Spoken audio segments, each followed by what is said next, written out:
Setiap hari kita menggunakan plastik tanpa berfikir panjang. Kita tahu plastik mengambil masa ratusan tahun untuk terurai.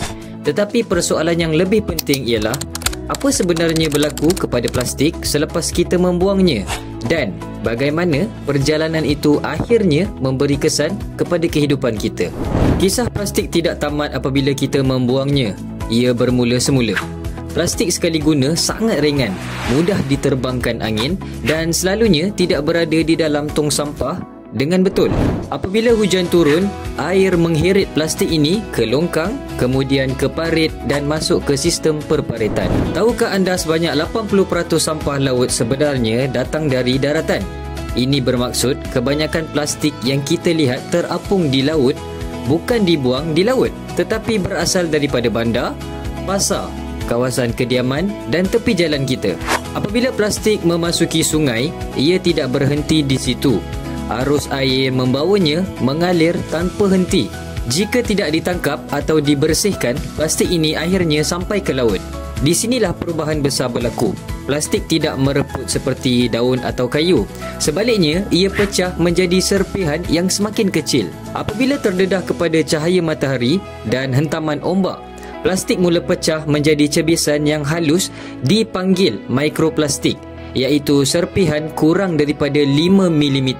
Lama kelamaan, serpihan ini menjadi lebih kecil sehingga membentuk nanoplastik yang terlalu kecil untuk dilihat oleh mata kasar tetapi tetap wujud di dalam air dan tidak boleh terurai.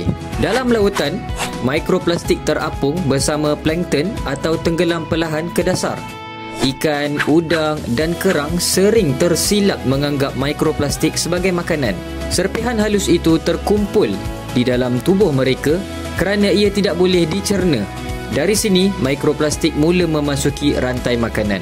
Apabila makanan laut menjadi sebahagian daripada hidangan kita, mikroplastik itu masuk pula ke dalam tubuh manusia. Kajian terbaru mendapati mikroplastik telah ditemui dalam darah, paru-paru dan tisu manusia, menunjukkan bahawa pencemaran plastik kini sudah menjadi sebahagian daripada kehidupan harian kita. Perjalanan ini menjelaskan satu perkara penting. Plastik yang kita gunakan hari ini tidak hilang. Ia bergerak, berubah bentuk, terapung di sungai, tersebar di laut, termakan oleh hidupan laut dan akhirnya kembali kepada kita. Ia membentuk satu kitaran yang berulang tanpa penghujung. Kita tidak lagi berada pada tahap mengurangkan penggunaan plastik semata-mata. Kita berada di tahap perlu menggantikannya. Menggantikan plastik sekali guna dengan pilihan yang lebih lestari.